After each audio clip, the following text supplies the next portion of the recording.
Kids need to come sit down. Class is about to start. Let me get some of these. This is great, yeah. All right, children, just come, have a seat. Have a seat. Show manners.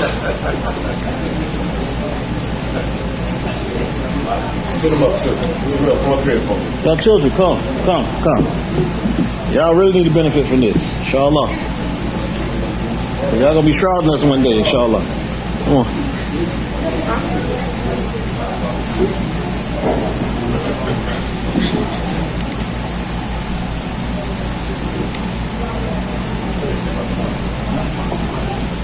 Bismillah. Alhamdulillah. Rabbil Alameen. You can lift the curtain, let them know that. They can't lift the curtain. Yeah. Oh, you can announce. Announce. Okay, all right, okay. Inshallah. Solid.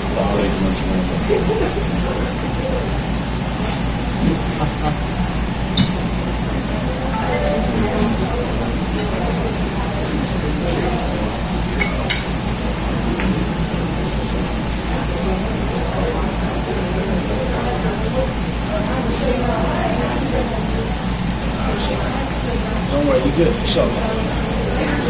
You're good. Islam like that all here. Where you at, inshallah? We're coming in the front door. Bismillah. You need some help? You need some help? Yes, sir. Good. Yes, sir. You need some help? Bismillah. Alhamdulillah. Rabbil Alameen. Allah subhanahu wa ta'ala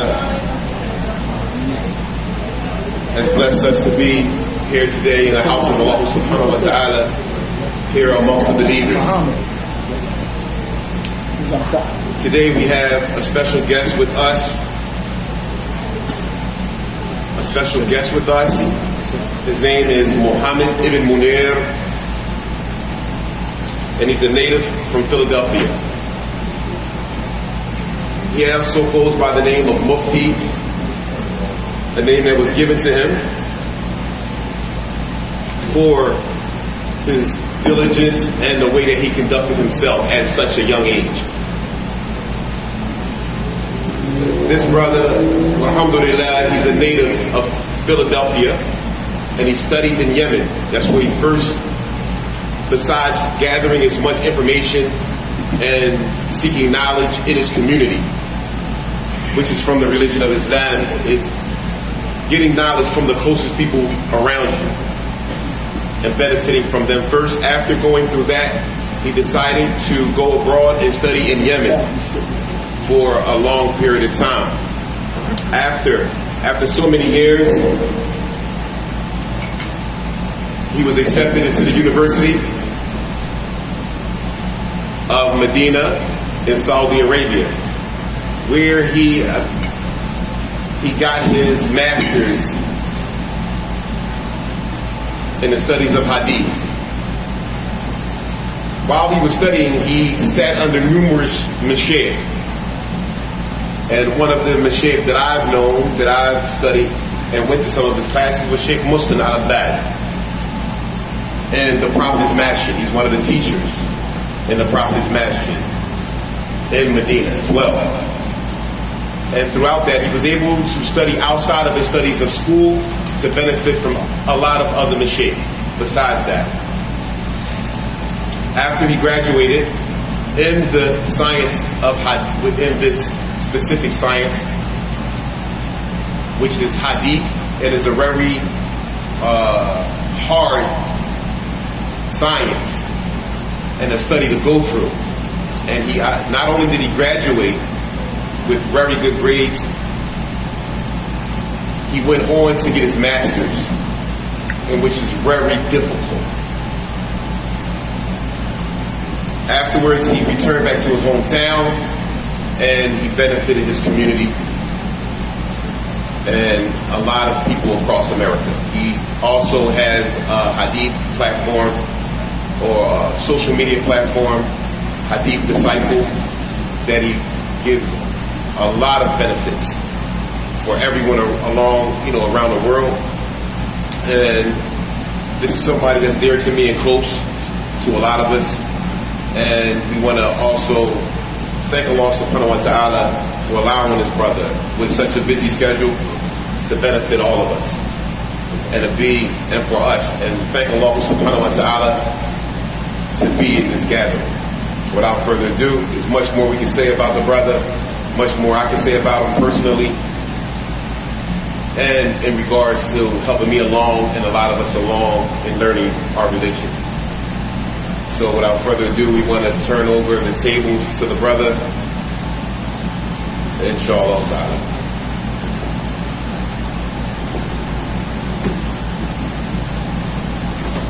Bismillah ar-Rahman ar-Rahim. Alhamdulillah Rabbil Alameen. Sallallahu wasallam wa baraka ala abdihi wa rasulihi nabiyyina wa imamina Muhammad wa ala alihi wa sahbihi ajma'in. Amma ba'd. Assalamu alaikum wa rahmatullahi wa barakatuh.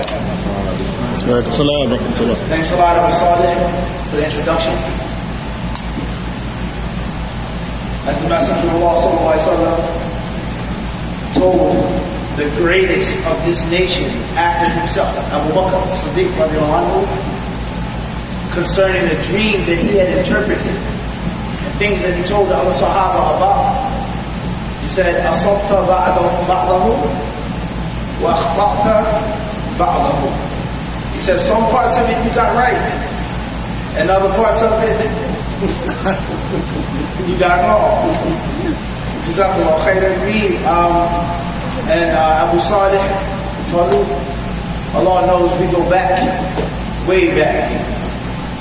We go way back, alhamdulillah, in the early days of my development, my cultivation, my evolution. There's no doubt about that. We've been through a lot of stuff over the years, decades. And I have no shyness or no embarrassment in outwardly saying that he was instrumental in many, many, many key turning points in my studies and my travels, and as I said, my evolution. That's a fact. Need I bring up examples? The barbershop, Taqi. We're talking way back now, okay? The early days, alhamdulillah, before I was finished high school. So may Allah bless you, may Allah reward you well. Of course, how I met Brother Tariq, him coming to ask the hand of marriage of my eldest sister, Saleh. May Allah Azza wa Jalla bless her in this world and in the next. And may Allah bless the rest of my sisters and give them more knowledge, more guidance, and more success in this world and the next. Ameen. Over the years, many brothers have asked me to tell them my story, how to get started in the car. Sheikh Yaqub, you're asking me about my late father, and Allah have mercy on him and forgive him of his sins. Be pleased with him. When did you start studying Arabic? How did you start studying Arabic? Where did you go first? Did you go to Medina first, or did you go to Yemen first, etc., etc., etc.? Who were your first teachers? When did you start teaching yourself, etc., etc.? I'll mention the story, but I think it's a very important part of the story that I haven't mentioned enough, and I haven't given enough respect to and attention to, and that is the part of the story of my eldest sister, and how instrumental and influential she was in my guidance by Allah's permission, my direction, my cultivation, and my evolution, etc. And from that, it's a very brief story. It's a story that I'll never ever forget. I remember it like it was yesterday. One time we were at home in West Philly, at our mother's house, our home which we grew up, which we were raised. And as I was getting a little older, I started venturing out a little more in the neighborhood. I would say that it was, I think it's fair to say that when I was younger, I was relatively sheltered. Relatively. Not fully sheltered 100%, but to an extent. I was the youngest child. I didn't have any older brothers. My mother and father, they were separated. And I do not say as many people say, that I didn't know my father and I had no relationship with my father. That's not true. I did know my father. I did have a relationship with him, and there lies no doubt he was very instrumental in many of the things that I'm doing to this very day as I speak. So may Allah reward him and accept him and reward him for that. And that reminds me of, I remember a couple months ago, it was the Super Bowl, right? And of course, we know who was playing in the Super Bowl. It was the Eagles versus the Chiefs. Okay? And in professional sports, shout out to Khaled and Co. Hating on Philly teams is a sunnah. Is this not the case? Hating on Philly teams is like an art. The Eagles is trash, the Sixers is the Phillies, that's how it is. So, the brothers from New York in different parts, they're like, oh, the Eagles in the Super Bowl. Like, yeah, not the Giants, not the Jets. It's not about Jahili, but we just spit it facts. So I remember it was they did an interview, and they were talking about the two teams meeting up. And I remember it was one anchor or journalist, whatever you want to call him. He was on the panel with other people speaking about the teams and the quarterbacks, and how good the quarterbacks were, and how talented they were. Patrick Mahomes, Jalen Hurts, blah, blah, blah, lighting up the scoreboard. And they were talking about this, and they were talking about that. But this one journalist, he said, I want to talk about something different. And that is, we want to go against the stereotype, and we're going to go against the narrative and the negative stigma that young black males are talented and they're successful only because of their mothers. And they never knew their fathers. And they never had any connection with their fathers. Their fathers had abandoned them, so on and so forth. He said that's not true. He says, if you look at both of these quarterbacks, you can see that their fathers were instrumental in their elementary, middle, high school education, sports, scholarships, college, to the NFL. And of course, the other people on the panel, they didn't reject that message, but they were shocked. Like, we didn't know you even want to bring that up. And he's like, yeah, we want to bring that up because it's not brought up enough. And of course, many of us, as a reality, unfortunately, we know the reality, oftentimes we do come from broken homes. And we do come from single-parent homes. And we do come from homes in which the mother is forced to be the father and the mother. The mother is forced to cook, clean, wash, read bedtime stories, work, pay bills, and handle stuff outside of the house. But not every single time. And that's a lie, and that's a myth that young black males are always cut off from their fathers. That's a lie. That's not true. And it's also a myth and a lie that many black males don't care about their sons and their daughters. That's a greater lie. And to open up a can of worms, or to be the bad guy, sometimes this lie is propagated by the mothers themselves. And they don't even realize. And that's a whole other game of chess. When you don't realize that your enemy is using you for him. And the enemy gets you to speak on his behalf with your own tongue. But that's a different discussion. Your father doesn't love you and your father doesn't care about you. Sometimes that's true, unfortunately. We don't shun from the truth. But that's not true every single time. And there's countless examples of fathers, even with divorce, even with incarceration, even with problems with the mother, even with this issue, with that issue, they still have a love for their children. And they still show some time, some attention with their children, spend quality time with their children. That's a fact. So back to the story with regards to me and my older sister. When I was younger, my mother and father, they were separated. So no matter how much my father loved me or he was concerned, he was not in the house with us every single day. For obvious reasons. I didn't live with him. He came to see us, visit us, pick us up, so on and so forth. So there was a lot of time when I was growing up when I was by myself. I didn't have any older brothers. I was the only boy, and I was the youngest. And my mother, and I've told this part of the story before, she said, I made dua for you, my first child.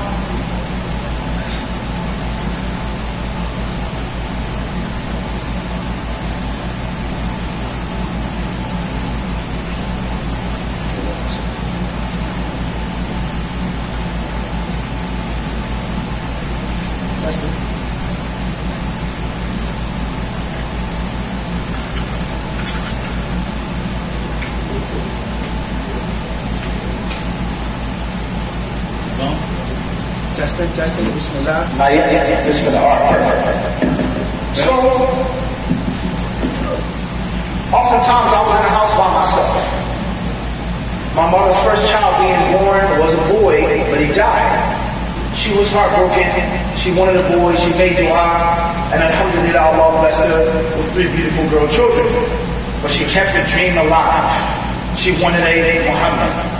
When she had conceived me, she said, I knew from Allah that Allah had answered my dua. So my mother cherished me. And oftentimes she would shelter me to an extent. Don't go too far outside. It's dangerous outside. There are people outside, non-Muslim, and even some Muslims, who don't share the same values that you have. There's a lot of darkness out there. I don't want you caught up in that darkness and that filth. Stay close. But obviously, human nature, as you grow older, you think you grow stronger and smarter, you start venturing out more by yourself. So as I was getting older, I wasn't a full-blown, like 16, 17, 15 teenager yet, but I was, in the early stages, 10, 11, 12, 13. And I met some of the people in the neighborhood. Some of them were Muslim, and some of them were non-Muslim. There were 3 of them specifically. 2 of these were Muslim, 1 was a non-Muslim. I won't mention their names now, and I've told this story before, but not this part of the story. So as we started hanging out, I could clearly see that their background and my background was a little different with regards to household structure. But we was cool. But they were more advanced than I was with regards to the streets and the ups and the downs and the ins and outs of the streets. So I was their student. So they started teaching me about certain things. Check this out, look at this, blah, blah, blah, blah, blah, blah, blah, blah, blah. So one day they made me an offer. They offered me something. They said, you want to come do this? I'm like, yeah, why not? They said, all right, cool. We're going to let you know when we're ready for you to do it. So I was in the house one day, sitting on the sofa. They came to the house, yo, Muhammad, you going to come outside? We're ready for you. Come on, let's go. I said, all right, I'll be outside in a second. I had to figure out a way to get outside of the house. My mother and my older sister. So I'm about to leave. And my older sister, she says, where you going, Muhammad? And me, being young, naive, inexperienced, dumb, stupid, innocent, and pure, still upon the fitra, but straying from that little bit. I told her, I said, I'm going outside with such and such and such and such. She said, what do you want to do with them? I said, we're going to sell drugs. Just like that. Didn't hide it, didn't lie. No, just like, yeah, I'm going to sell drugs. Just like that, literally. She said, what? She said, yeah, they offer me, they won't put me out. And when I was growing up, no doubt about it, drug dealers, no matter what they said at school, no matter how many commercials they had, these are your brains on drugs, t-shirts and hats, dare not to do drugs, drug dealers were idolized. That's a fact. And the street life was idolized and romanticized. That's a fact. Whether it's through music, whether it's through movies, whether it's through older siblings, other people, hustling they call it. If you hustle, you just get money, you look the best. Your sneakers, your shoes, your haircut was always the freshest, the sharpest. Polo, Tommy Hill, whatever. Am I making this up somewhere? The cars that you drove, you had the rims back in the day. You was hustling, you was getting money. Everybody put you on a pedestal.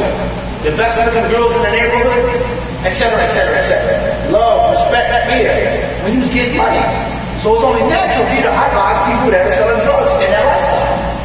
So me being stupid and innocent, I told her, I could say, we're going to play basketball, we're going to the arcade. I didn't know how to lie then. I said, I'm going to sell drugs. She said, what? Like, are you crazy? Are you stupid? What you mean you want to sell drugs? I said, such and such and such and such. They told me, she said, you ain't going nowhere. And I was mad at her. I was angry at her.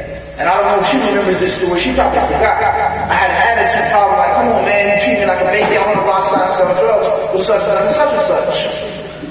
So let's fast forward to now, today. Medina, Yemen, Hadith disciple, blah, blah, blah, blah, blah, right? Let's fast forward all the way to now. Me being a lover of history. I love to study history. It's always been my favorite subject in school. And one of the elements of studying history is what if. You can't be a student of history unless you delve and dig into what if. What if they did lose this war? What if they did conquer this country? What if they didn't go over there on a boat? What if they didn't travel here? What if, right? And people, they make their different hypotheses. You know, this wouldn't have happened if this conqueror didn't reach that continent. If this language, if this wasn't exposed, etc., etc. Football, right? Boxing, basketball. Imagine if they were won. That was a bad call, no doubt. The pass was overthrown. The receiver had no chance of catching it. The guy put his hands on his hip, he gave him a hug, a love tap, and the referee in the last minute threw the yellow flag. Anybody watching sports knows that that was a terrible call. And the people who saw the game, it wasn't about Kansas City or Philly winning, but they said it was a good Super Bowl. We wanted to see them slug it out to the last second, and the game was won by them running down the clock and kicking the field goal. Disgrace. But what if they didn't run? Throw that flag. What if they didn't make that penalty? People always get caught up in the what if world. And we as Muslims, we shouldn't get stuck in the what if world. But sometimes we have to ponder and reflect. And I'm excited. So, what if I did lie to her? And I told her I was going to play basketball. But what if she wasn't there that day? She was out with her older friends and I was by myself and my mother was doing something and I snuck out. What if I did start selling drugs? What if I did get a taste of the quick money and the brand new sneakers and the girls and the beepers? This was before, phones. Remember beepers, pagers? I don't know, that's too old. None of you guys can relate to that. Am I making something beepers, huh? Yeah. Right? You had what you was that dude back then? Alright? It wasn't, people that wear tight clothes, tight jeans. You had that loose. Where I came from, at least, it was polo and guess.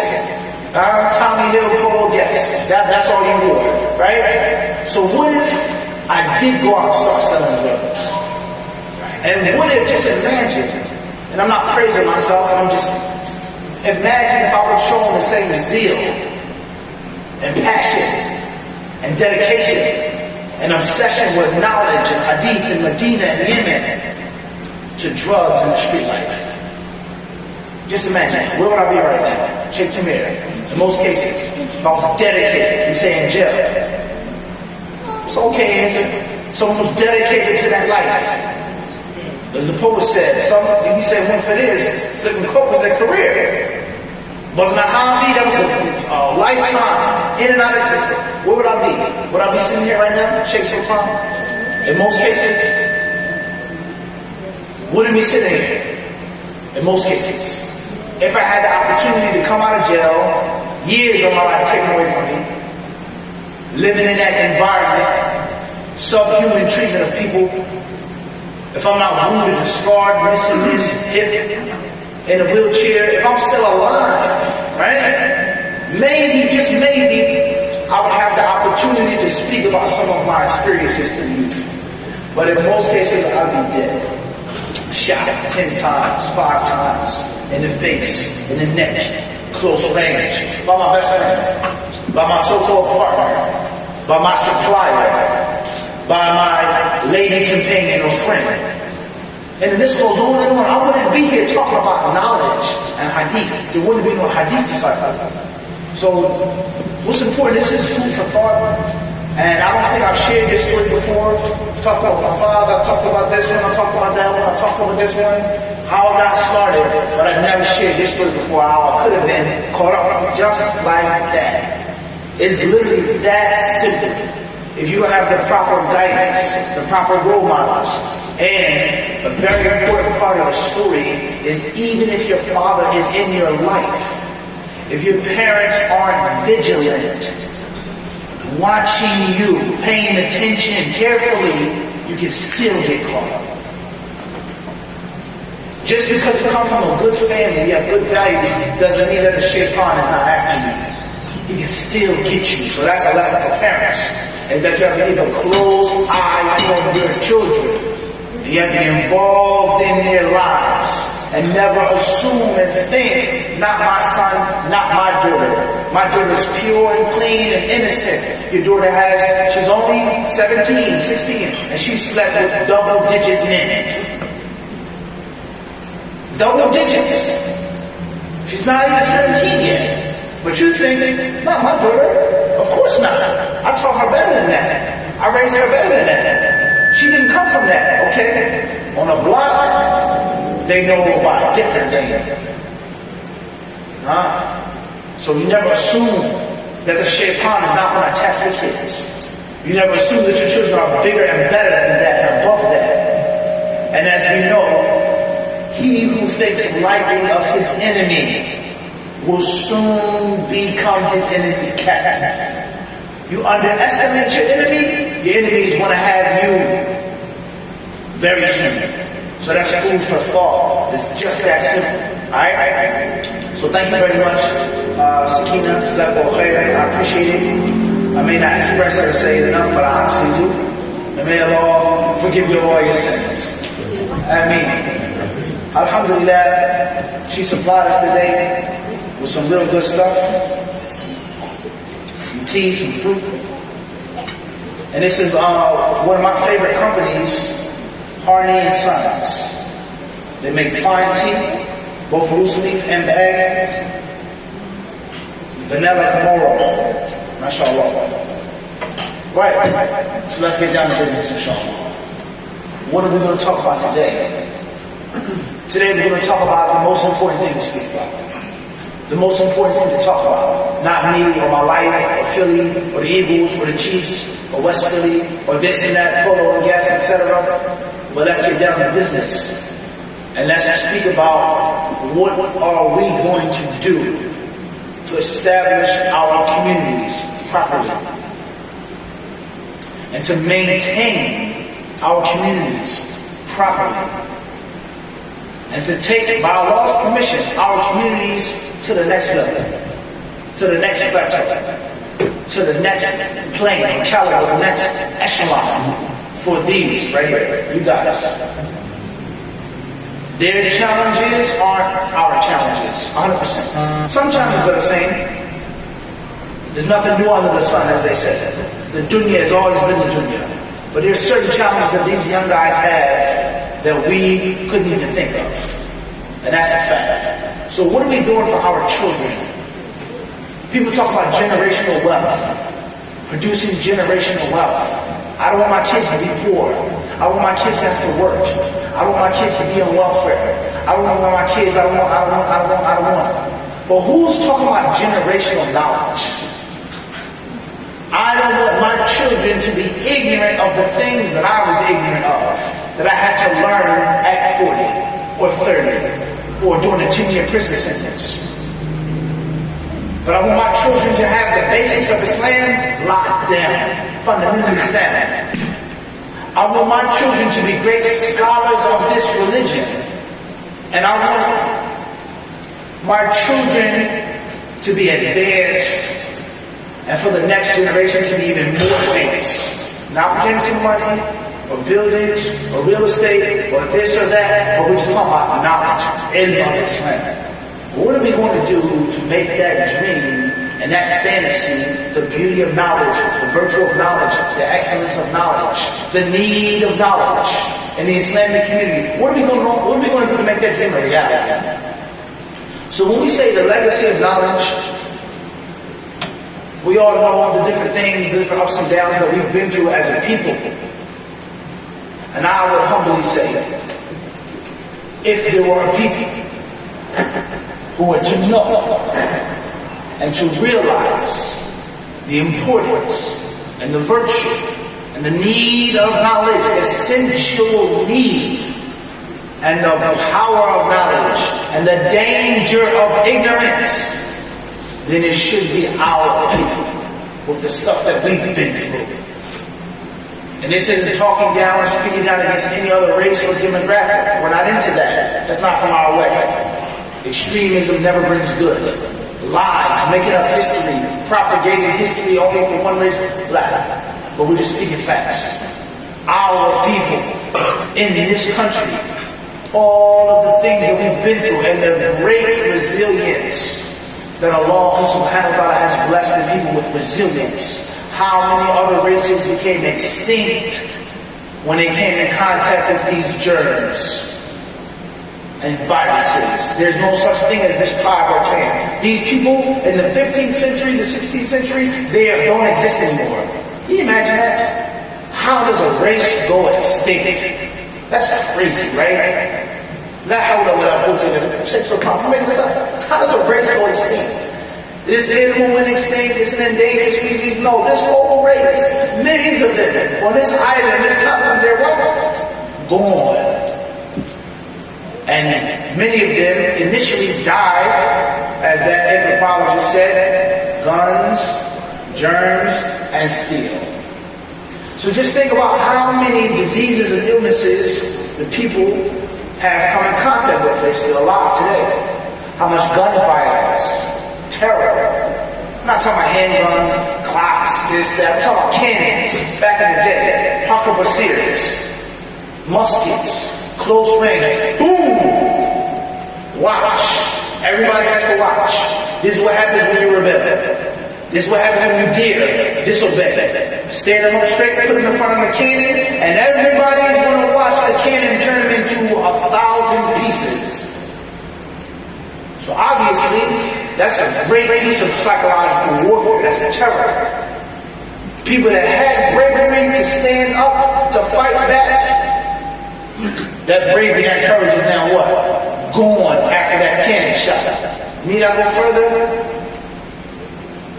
Guys, remember the saga? They almost took the shit back, right? They almost won. They almost had the wheel, until what? He lit the flint and what? Boom! Once the cannon went off, it was what? It was done.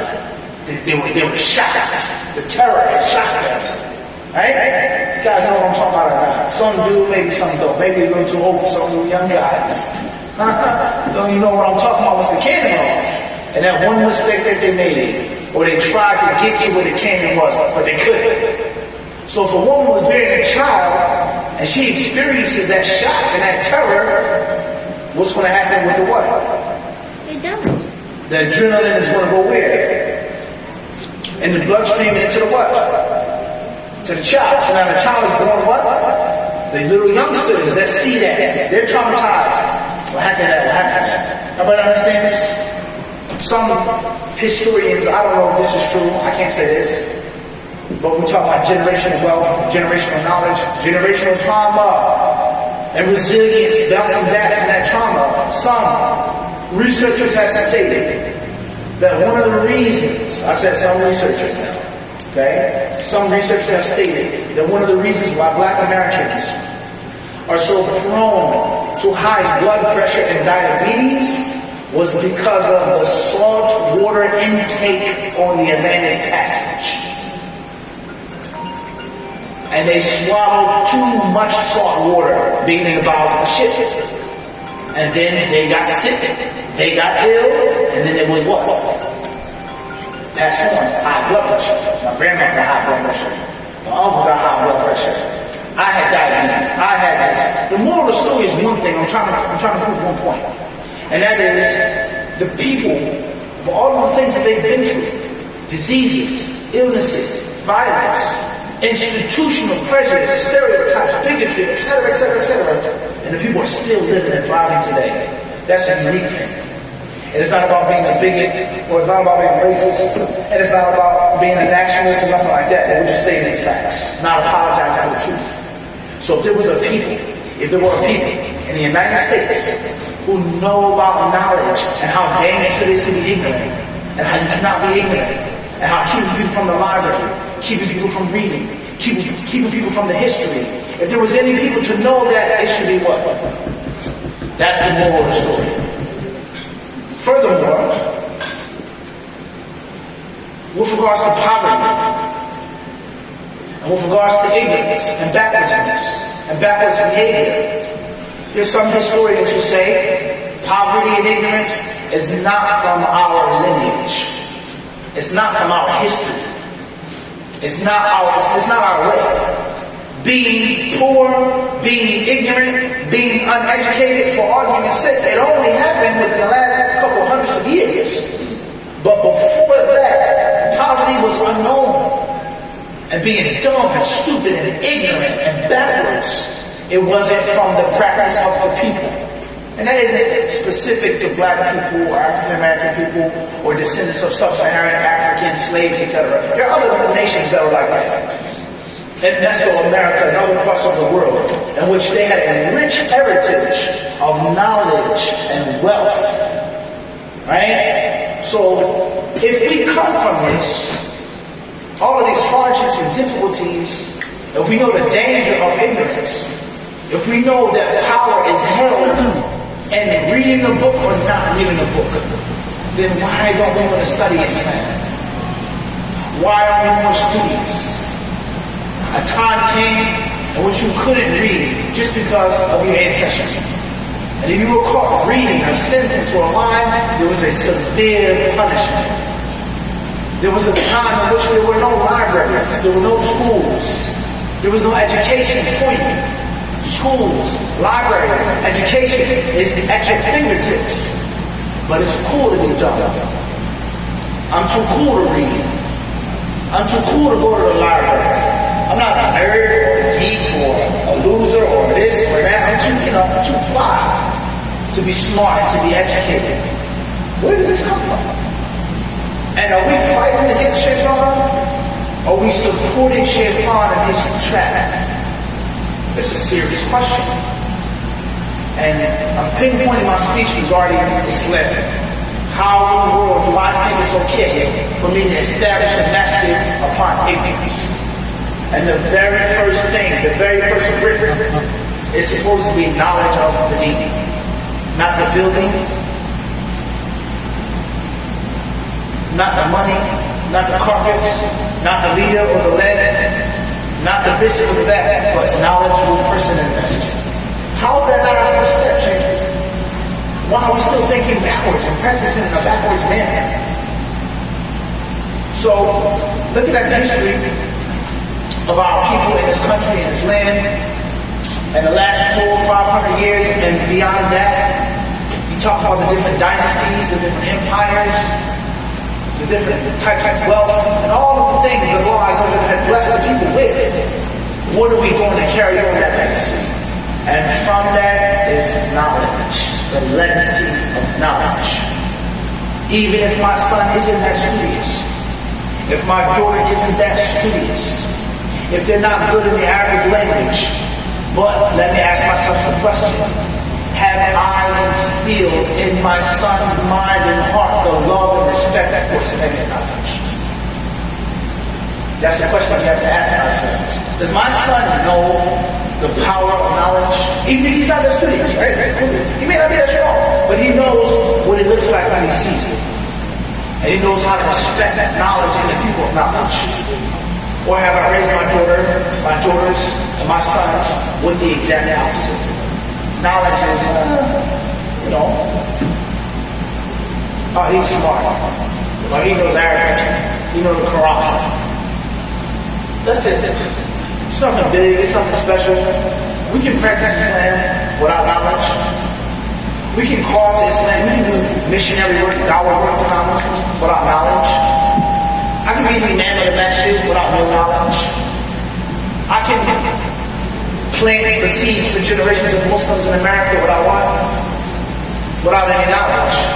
And then I get mad and I get angry when other races, people who have migrated to the United States, they don't respect me. They don't show me any respect. They don't include us in their meetings or their councils. They talk about the Muslims of this country, this city, this state.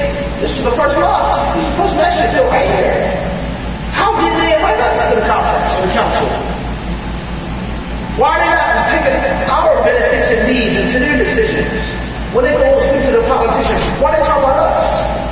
Well, there are different reasons behind that. We know racism is a reality even among Muslims. The hatred of people is a reality even among Muslims. But have you ever sat down? Have you ever stopped to think? And have you ever asked yourself the question, maybe we don't get the respect that we deserve because we can't recite the Quran properly. We can't recite the few surahs that we know about. What respect do we honestly demand? I've been Muslim for 40 years, 50 years. I have grandsons, I have great-grandsons that are Muslims, and you still don't know how to recite the Quran. That's a virtue or a vice? So the moral of the story is, it is upon us to do many things for our communities, many things. And many things, alhamdulillah, have been done for our communities. And all of the elders across the United States who established masjids, who opened up masjids, who fought for the Muslims, who stood up for the Muslims, we thank all of them. And we acknowledge what they've done for the Muslims. But right now in 2023, certain things must change. And from the things that must change is our attitude towards knowledge. Past, present, and future. And you'll never find successful people that scorns knowledge and learning. It's impossible. You were meant to be a slave. That's all you are, my property. Your father was a slave. Your grandfather was a slave. Your ancestor who came from that dark continent was swinging from a tree with a bone in his nose. You don't worship one God. You're idol worshippers, pagans. You sleep around with each other, etc., etc., etc., etc., etc. You're a slave. You should be happy that you're my slave. And I taught you my language, and you eat my foods, and I teach you about my religion and my white God, etc., etc., etc., etc., etc. If you don't have the knowledge to learn that that's a lie, that's not true, that's false, that's fake, and if you really want to tackle history, 600 years ago, the people here were doing this, and we were doing that. But how can you do that if you don't have what? If you don't have the knowledge, if you're not willing to read and study and debunk myths. Until the lion learns how to read and write, the story will always glorify him. Storyteller. The story will always glorify the who? Storyteller. The hunter. Storyteller, same thing, but specifically the hunter. That's an old proverb. Until the lion learns how to read and write, the story will always glorify the hunter. The brave, courageous, skilled hunter with his rifle, who shot the savage beast lion, the man-eating lion, and he took it and caked it and skinned it and put it on the wall. The story is always going to glorify the hunter. So until you want to make a difference, nah, it ain't like that. First of all, let me tell you how it went. This isn't true.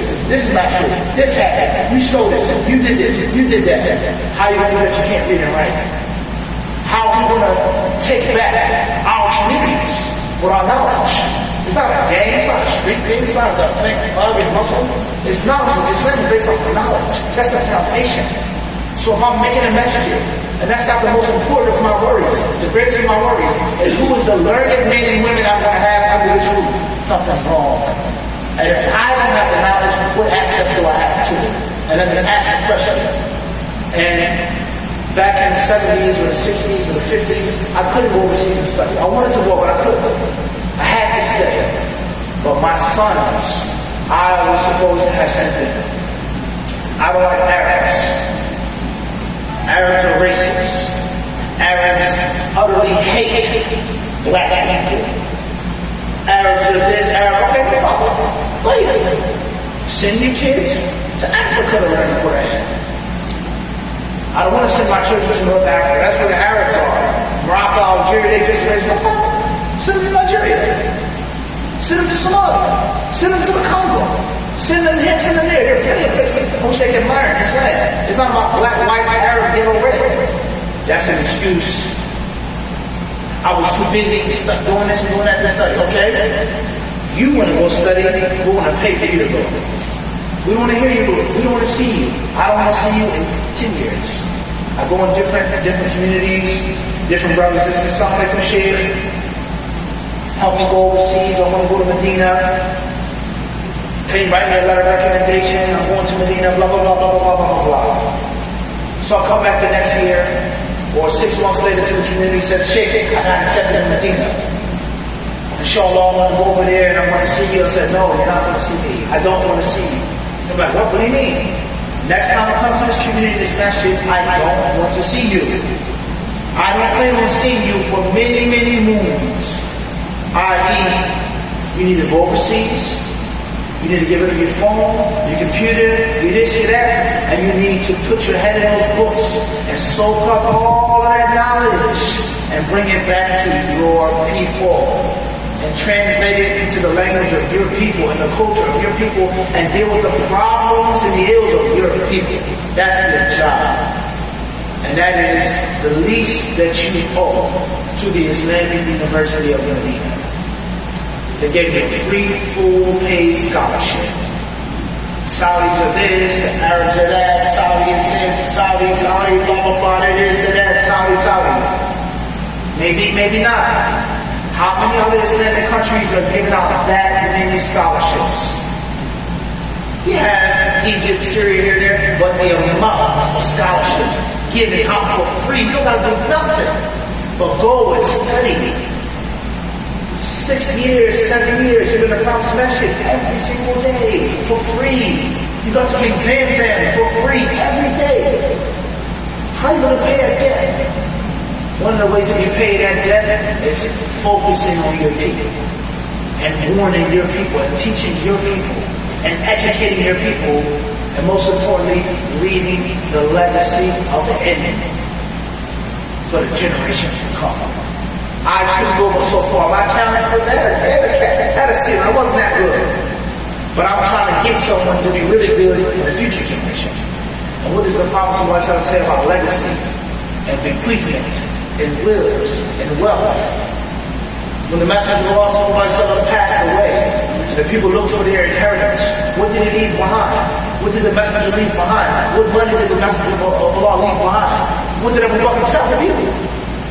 What did he explain to the people? There's nothing. You have nothing. The Prophet says, he says, the prophets leave nothing behind. The wealth that they do leave behind is given out as a charity. That's it. And the Prophet he says, وَإِنَّ الْأَنْبِيَاءَ لَمْ يُوَرِثُوا دِينَارًا وَلَا دِرْهَمًا فَمَنْ أَخَذَهُ أَخَذَ بِحَظٍ وَافِرٍ. That indeed, he told us, the angels, they lower their wings out of respect and acknowledgement for the student of knowledge.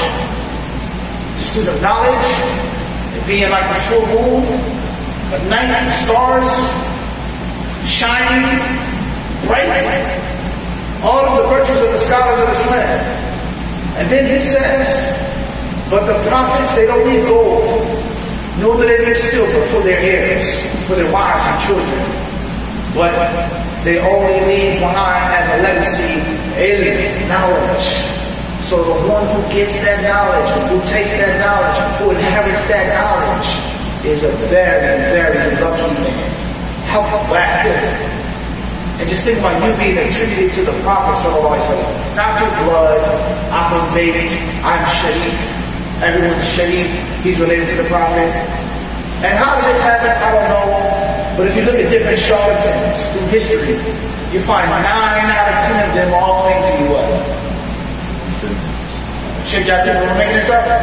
They had to include that. This vision, this guidance, such and such, and I'm a descendant of the Prophet.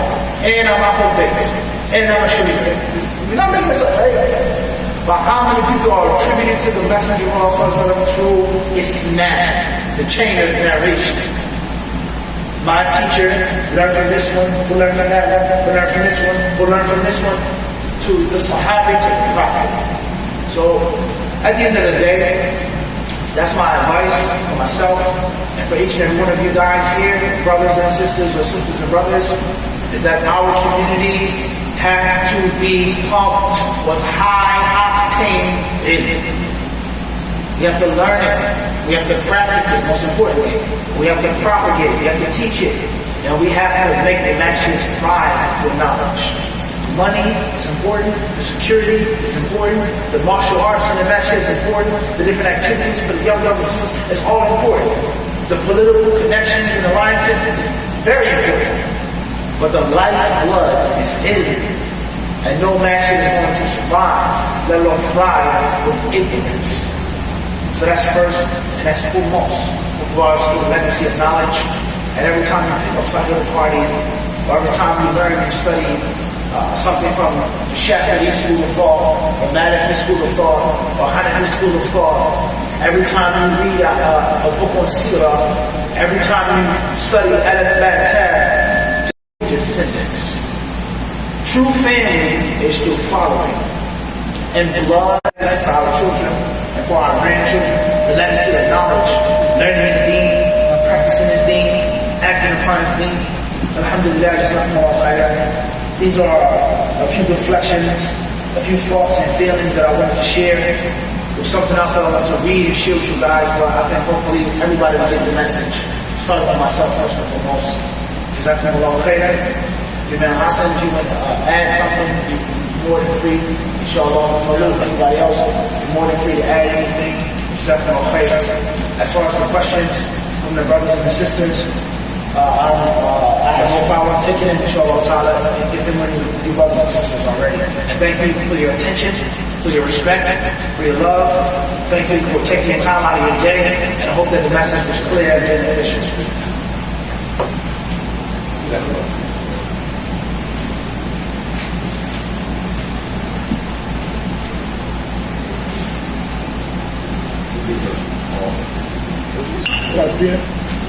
Allahu Akbar.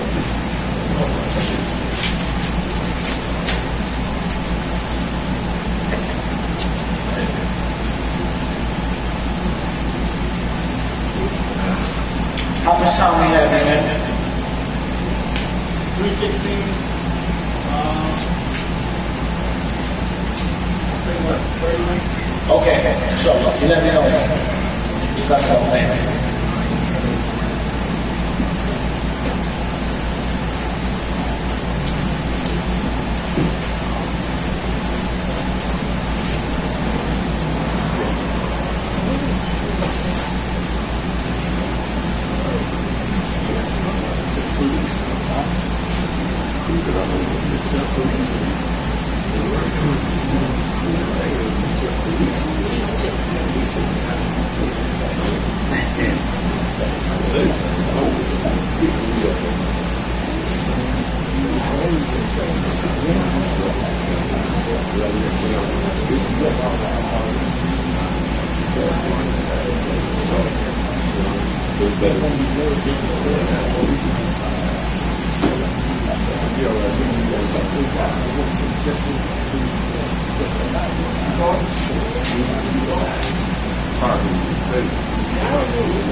بسم الله الرحمن الرحيم. الحمد لله رب العالمين والصلاة والسلام على رسول الله وعلى آله وصحبه أجمعين. أما بعد.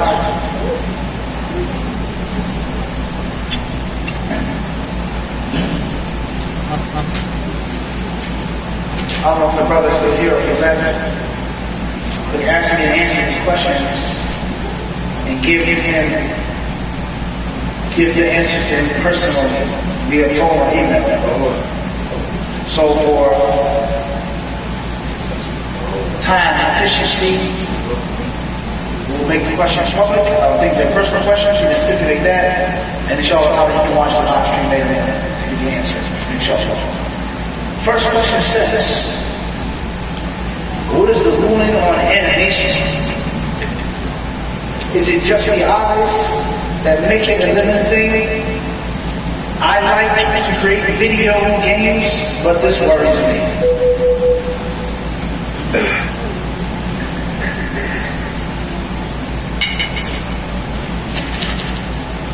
The answer is, and Allah surely knows, is that there's nothing wrong with animation as long as it is within parameters.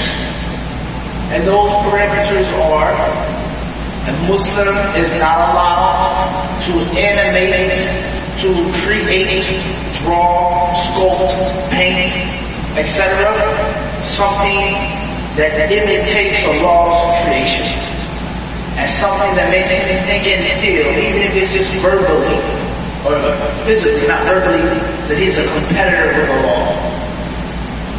That he's, quote unquote, nudging and shoving and rubbing shoulders with Allah. Meaning, this is my creation, look at that. Look how beautiful it is. Like Allah's natural creation, like Allah's original creation. If you start thinking like that, of course, no Muslims want to say that, but a painter and an artist, oftentimes they feel that way. And that is done through animating or creating something that's walking and talking with eyes, head, neck, and body, a living being. So drawing a landscape, not the same.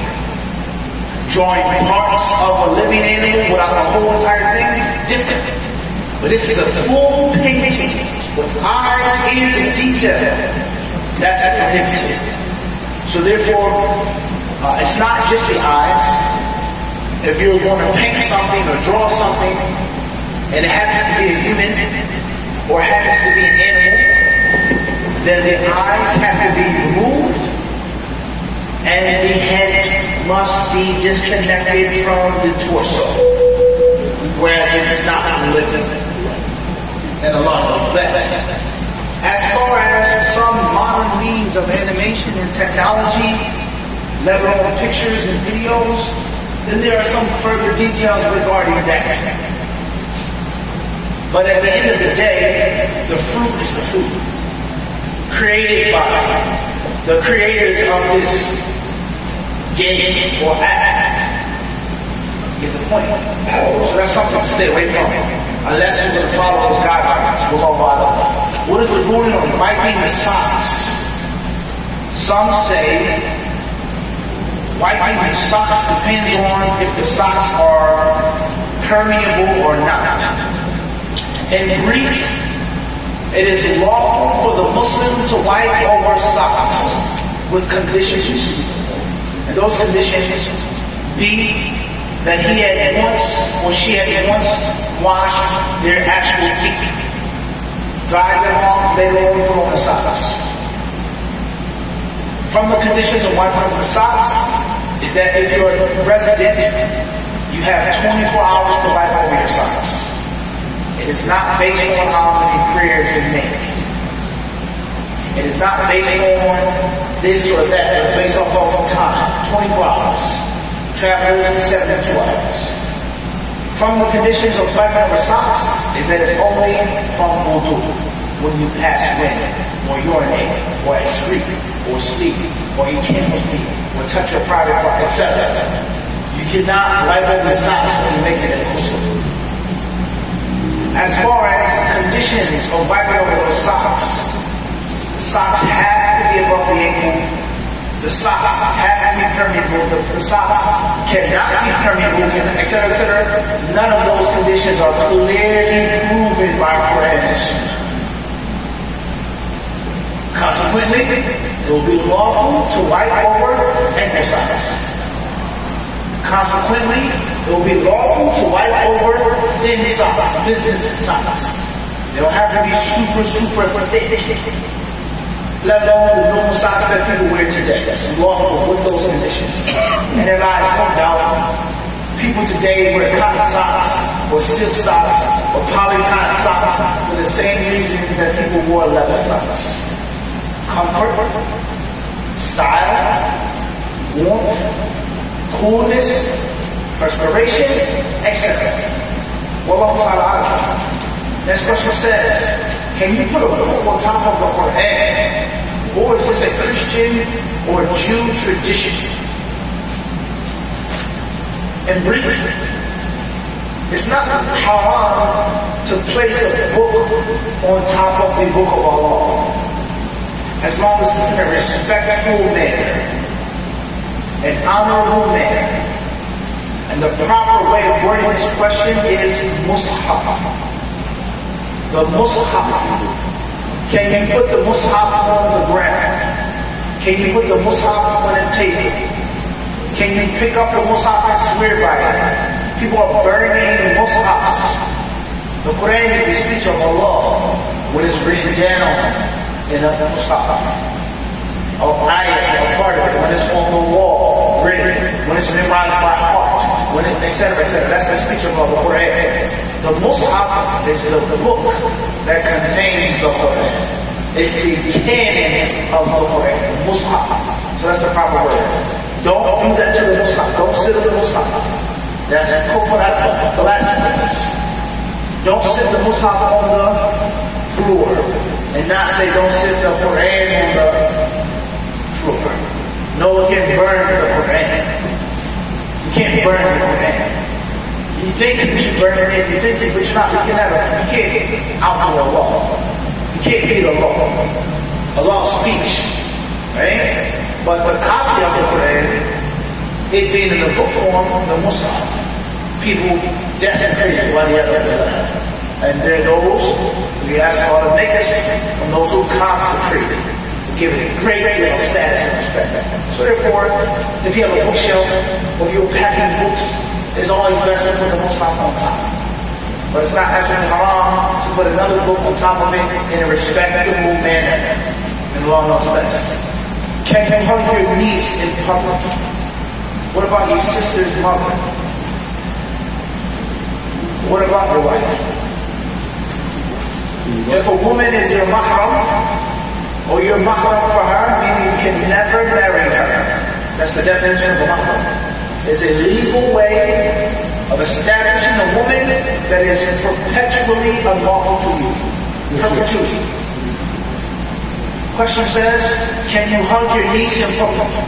What about your sisters or mother? What about your wife? Any woman who's your mahram, you are allowed to touch in a respectful manner. Handshake, a dab, pound, fight with your sister or whatever, box, right? An affectionate hug, hey, how you doing, so on and so forth. You're allowed to touch her. Doing it in public, as long as it's respectful and honorable, I don't see anything wrong with it. It's nothing lustful. It's nothing like you can't touch a woman in public. If you walk down the street with your wife and you held your wife's hand in a respectful fashion, I don't see the prohibition in that. Culture is a different story. What people do in this country and that country, that's culture. But the rules of Quran and Sunnah, that's the only source of halal. What Quran and Sunnah teaches us. The Quran and Sunnah allows you to touch a woman. It doesn't make a difference, or it doesn't make a distinction where you're allowed to touch her. Cohabitating with your wife, that's a different story. You hugging and smooching and kissing and rubbing up on your wife, that's what? That's what? Different story. But if you travel, you saw your aunt, you saw this woman, your niece, with your mahram, whatever their mahram is, hey, as long as it's done with what? Respect for that. Don't take things to the extreme. Wallah, balance. What is the ruling on organ donating? My father had a heart transplant. If a Muslim can't give an organ, how can he take it? Donating organs and the manner that people do today is a modern day issue. Therefore, once again, the legacy of knowledge, the importance of knowledge, the modern day scholars and the modern day researchers, and the reason why I say in this manner because people have been doing surgery for years. And people have been trying to find ways to heal and cure and also kill for many years. And when we talk about the history of the Muslims and the legacy of the Muslims, some of the finest surgeons were Muslims. And some of the most advanced and skilled surgeons were Muslims. And some historians, they say, Sheikh Sultan, the history buffs, the history lovers, some historians say this was one of the little known secrets of the great Mongol army, Genghis Khan. is that he came in contact with different civilizations after the Chinese, the Persians, and he had recruited countless Muslim surgeons who had higher level of knowledge of the other people with regards to keeping this soldier alive by removing this and putting this and doing this, so on and so forth. He said it's one of the secrets, right, that the other armies didn't have. He had skilled surgeons in his camp. And that's a long discussion, that's a long story with regards to prejudice. And how a person can be so stupid to be blinded by prejudice, by professionalism. And that's one of the reasons why the United States is what it is today. They know how to play around with prejudice. They can say this, they blah, blah, blah, blah. We don't care anything about that. Jew, this, that, black, Chinese, you got something to offer in this country? Come on over. Asylum is what you need? No problem. Nationality, money? No problem. Because you're only making us better and stronger. Versus I ain't working with him, I don't mess with him. He's a such and such player, such and such player for this country. And it blinds you from maslahah, benefit. And the dunya is based off of benefit. It's based off of how I'm going to win this battle in this war. That's it. My little Chinese Persian matters not. How are we going to win? The mindset of winning. Alright? So therefore, modern day organ donation, the modern day scholars, they differ on this issue. Some say organ donation is absolutely haram. Period. Kidney, liver, heart, lung, whatever, Muslim, non-Muslim, matters not. During life, after death, haram. And then there are other modern day researchers, they say the exact opposite, is that it's lawful, period. And then there are those who give detail with regards to someone who's alive versus someone who's already died, desecrating the body. Some give detail with regards to a Muslim donating an organ to a non-Muslim versus Muslim to Muslim or non-Muslim to Muslim. So at the end of the day, if a person believes that it's lawful and permissible, it has to be done in a right. And some people say, well, how can a Muslim get a heart transplant? If a Muslim gets a heart transplant, does it mean they have a Kafir's heart? The Quran affirms, لَهُمْ قُلُوبٌ لَا يَفْقَهُونَ بِهَا. They have hearts with which they don't understand. And Allah doesn't mention brains. Allah mentions qulub, hearts. And Allah tells us that the eyes aren't blind, but it is the hearts and the breasts that become what? Blind. So the intellect, the aql, smarts, the feelings, the good, the evil, is what? And the heart. I was watching a video the other day, about a non-Muslim sleep expert. And he was talking about why we should sleep on the right side. And the benefits of sleeping on the right side. The heart, the kidneys, the fatty liver, so on and so on and so forth. And just look at the sunnah of the Prophet telling us to sleep on the right side. And how Ibn Muneer explained the benefits and the secrets of sleeping on the right side. And from that is the heart is relatively towards the left. And it makes the most sense and is most beneficial for the body to sleep on the right. What's important is when you're awake or asleep, how you feel, etc., is based off of what? Heart. Modern science tells us it's the brain, the cerebrum, so on and so forth. We know that there's a connection between the two. A person falls down and he bumps his head and he's no longer the same. A baseball bat, a club, aluminum bat, right, to someone's head. He won't be the same afterwards, even though he never got hit in his chest. So they're connected. But the Quran talks about the heart. So what happens when a person gets a heart transplant from a wicked disbeliever? Will they become wicked? Many scholars say that if and when a Muslim gets a heart transplant from a non-Muslim, the moment the heart is placed inside of the Muslim's body, it's now the Muslim heart. And that the body parts will follow the person him or herself. On the day of judgment, speak out. They would talk. They would testify for or against the owner of those body parts. So therefore, some scholars allow organ donation or transplant. Let's say that better, because donating is a little more technical versus you receiving it. At the end of the day, if there's a need and it isn't harm or damaging the living person, perhaps it's permissible based off of that. Those who say that. As far as after death, then the origin and the default is that the Muslim's body is not to be molested. The Muslim's body is not to be disrespected and treated harshly. It's not supposed to be slammed or thrown or disregarded. The Muslim's body is like the living Muslim. So, autopsy should get that, right? Cutting someone open, stringing them back together. La hawla wa la quwwata illa billah. Have you ever done a janazah when a brother that was killed and what they do with an autopsy? Or donate my organs to this, donate me to that, cremate me, burn me, put me in ashes, put me in an urn, sit me in the living room. I want to be there with you guys when I'm watching TV. Watching the next Super Bowl. I want to be there with you. You guys get the point. So living versus dead, taking versus giving, these are some details mentioned by the scholars who allow organ transplant or exchange. And Allah surely knows best. Question says, what are the characteristics of an imam? What are the responsibilities? What is the true responsibility of an imam? What is the importance of having an imam over the community? Does the imam have to have gone to university? What is the good Quran University for Islamic studies?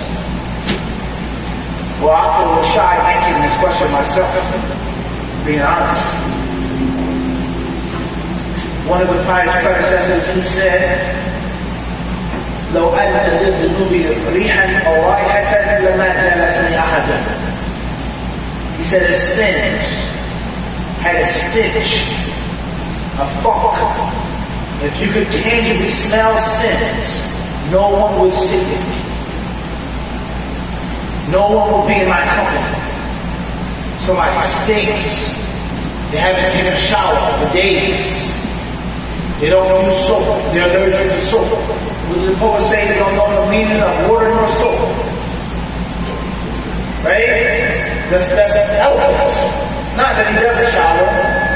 He doesn't know the meaning of water or soap. Smells horrible.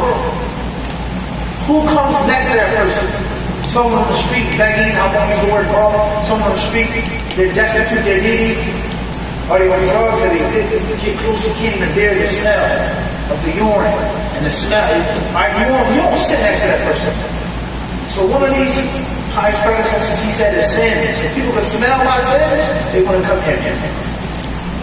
So what is the definition of a true imam? I feel shy answering that question. And unfortunately, I'm an imam.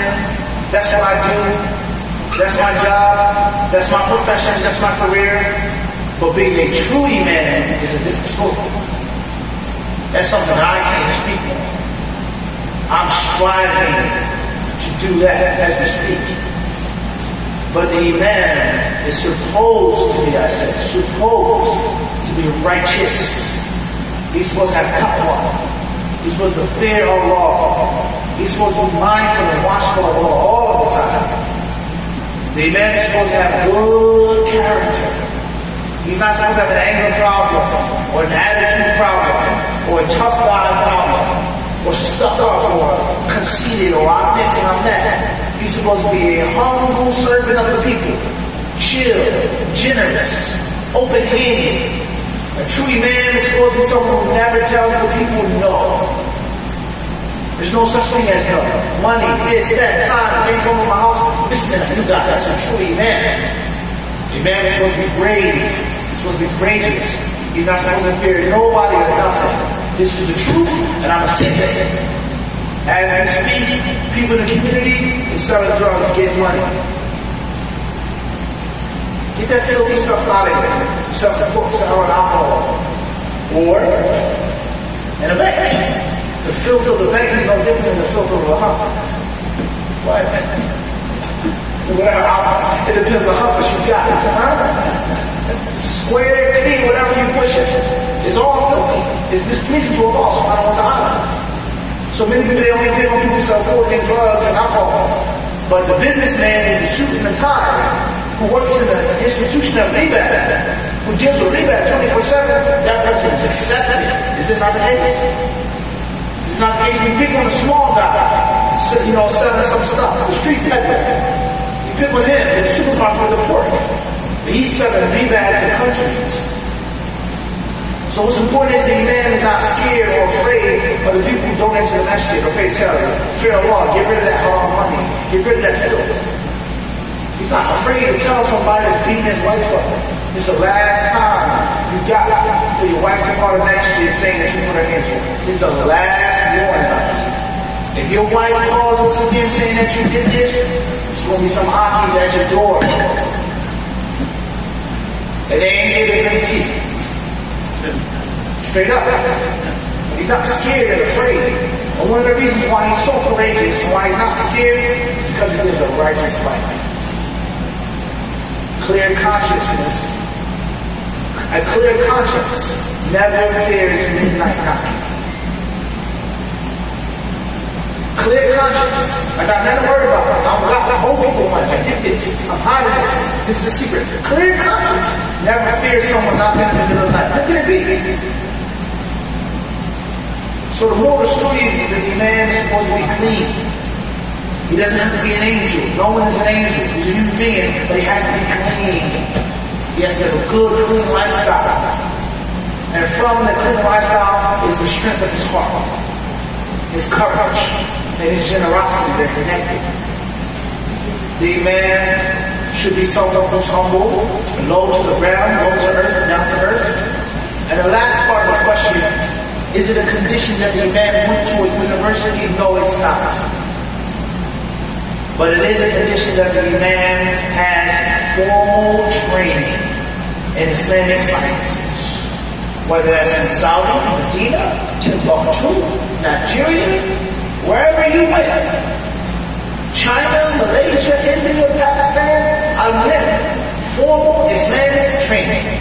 It doesn't have to be for 10 years, 20 years. It could have been maybe 1 year. 1 year program. 2 years, 6 months. Formal Islamic training. As well, in the virtual world. But the problem is that the man who only studied for 6 months, or a year, or online, has to know his limits. As the mathematics all the time said, man fa'atatu wallahu a'lam, musibatan qatiluhu. He says the one who forgets to say Allahu Akbar, his weak points will be touched. The vital points will be what? You will be messed up. When you're too shy or scared or proud to say, I don't know about that. Let me ask. Let me find out. Oh yeah, of course. Yeah, let's look at that. Yeah, there's nothing wrong with that. Yeah, you can do that. Oh no, there's nothing wrong with that. Because no one is going to want to look ignorant in front of their wife. They're followers. Human psychology. Somebody beat you in basketball, you're going to feel some type of way. Somebody beat you in the ring, you're going to feel some type of way. Someone's out there money, you're going to feel some type of way. But play chess with somebody that's really good, and they beat you in checkmate in 2 moves, 3 moves. The feeling ain't the same. You feel dumb. You feel like, damn, you just totally embarrassed me. I know nothing. It's not the same as losing something physical. No one wants to look dumb, let alone in front of his followers. So oftentimes the person is too scared, too shy to say, I don't know. Let alone if the person is on that big ego trip. Like many of us are on an ego trip. We think, my chest is out here, I'm an Iman, I'm a good Iman. You can't even pronounce the word correctly. Iman. It's not how you pronounce the word. Iman, not Iman. Proving your ignorance. You're on an ego trip. You don't know the basics of pronunciation. See how Shaitan tricks people? So the moral of the story is, if you have limited Islamic knowledge, that's fine. Do what you're good at, and don't go beyond that. The more knowledge you have, the better it is for your people. The better it is for your people and for your followers, And most importantly, you will plant the seeds in the hearts and minds of the young followers of the community. And the Prophet ﷺ tells us, "Man Muslimin yaghrisu gharsan, fayakulu muqayyid." He says that any Muslim who plants a seed, of which shrub or tree grows, a bird, an animal, or human being eats from, it will be charity for him on the day of judgment. So that's the virtue of planting trees, shrubs, and bushes. Imagine planting the seed of alien in someone's heart. He grows up, he studies, he learns, he memorizes, he goes past you, and all of the people that he touches, and souls and lives that he touches, is going to go back to you for teachers. So these are the conditions of Iman. If he studies online, that's fine. There are many online universities or institutes. I won't necessarily mention any of them right now. We can give them to you at a later time, inshallah. And of course, we have programs for online tutorage as well on hadithdiscipleship.com. And inshallah, any other questions from the brothers and sisters? Sister Raja.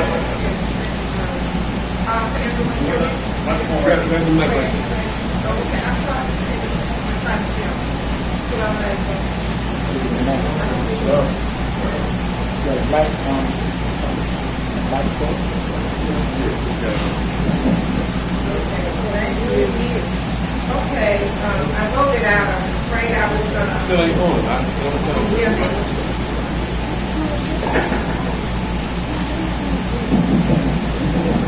Turn the speaker this way. Thank you. You can hear me, okay. So we can hear. Yeah, I was afraid I was gonna forget. How I want to say this. Okay, really. You hear so often about the power of Allah. You pretty much hear it a lot. Anything happens, your sister, your brother, say your sister, okay. So what I've grappled with, I've come a long ways in these 30 plus 40 years in this life, but I still have questions about that. Because of the way we raise our children, having been a school teacher, we're always talking to students about making good choices, make good decisions. If you don't, your poor choice will result in a bad situation, not the best thing. So if you would touch on these, the power of Allah and our free will that we were given by Allah to make decisions, well thought out decisions and choices. So I think you see what I'm getting at. I hope that I haven't been the only one that has asked this before or grappled with this. When is it the power of Allah? And when is it you made a really bad choice? And I can talk with you about this before. You went on and made a bad decision on this. Thank you. So the question is regarding the qadr of Allah and how we as Muslims, we always hear, mashallah, mashallah, it was the qadr of Allah, it was the qadr of Allah. I was late this morning. Qadr of Allah, Shaykh. You can't get mad, there's a qadr. I failed, I made a poor decision, I messed up. It was the qadr of Allah, etc., etc., etc. What's the proper understanding of this versus free will and the importance of children and teenagers making good decisions, thinking things out, and executing what they want to do, so on and so forth. All right. One day, there was a man sitting in an office, and he happened to be a learned man, and he was visited by someone that maybe wasn't the most learned. The man came in the man's office with a piece of paper.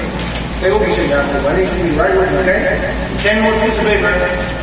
He handed him a piece of paper. The man behind the desk picked up a piece of paper, and the moment he picked up the paper, smacked the mess out of him, as we say. Or otherwise, just slapped him right in his face. No warning, no somebody slapped him right in. So obviously the man, what is Just happened. He said, read the piece of paper. So before he got up and struck him a curse him, he read the paper. 40,000 years before the creation of the heavens and earth, it was the color of Allah for him to do what? It's meant to be. You can't get mad at me. You can't do anything. It's the color for me to slap you like this. What you gonna do, shit? Yeah, I clean them or what? Is it false? It was color. Yes or no? It's meant to be. Yeah, the choice. Everybody got the moral story? The man who got slapped, he's not going to accept it. No. Even though what he told him is what? True. The man who walked in the office and slapped a Muslim in the face, haram. He didn't slap the Muslim in the face except by the what? He's now not responsible for doing that to a Muslim? Did he not think about it? Was it not premeditated? Did he not have the option not to do that? So on and so forth. The moral of the story is clear. And that is pre, during, and after. Before I slap the Muslim in the face, I don't know what's the qadr of Allah. I have no idea what's qadr. It is my free thinking, if you call it free will, my premeditation to strike a Muslim in the face. The moment I walk, I open the door is locked. The door won't open up. If I get into the office and he steps up and he has his back towards me, or he has a secretary, or security guard, or my arm stop working, it was my intention to do what? Slap him. I could, because it was what? Qadr. After I slapped the man, no doubt it was the qadr. It's a fact. But it doesn't mean that there's no punishment and consequence of my action. Everybody on the same page or not? So therefore, before you do anything in life, the Muslim is held responsible for his or her thoughts and feelings. You are, as a teenager, as a school teacher, you are to teach them, you have to think. Think about it, son.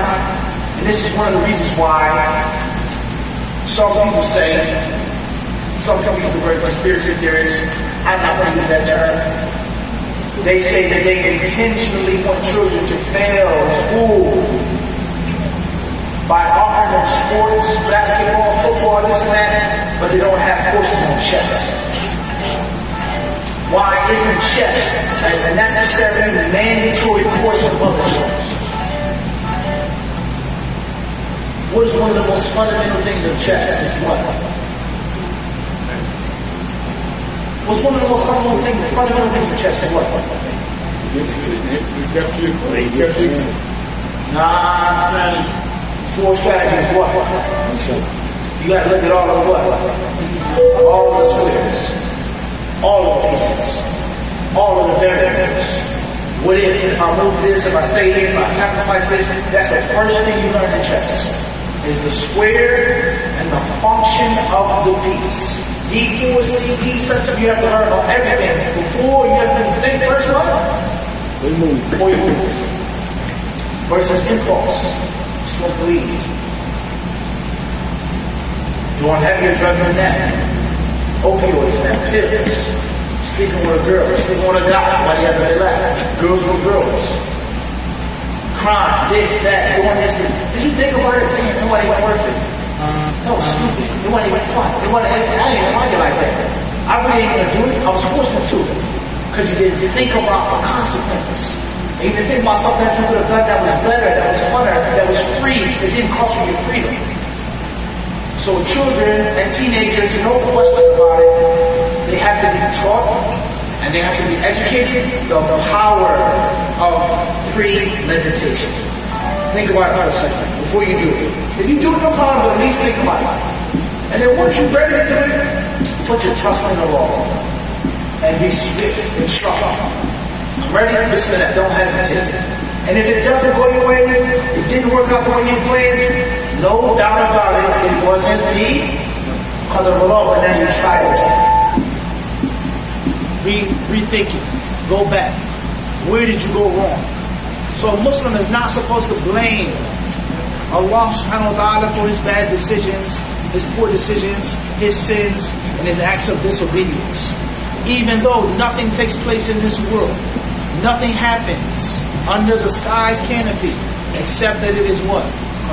The qadr of Allah. That is a fact. That is our aqidah.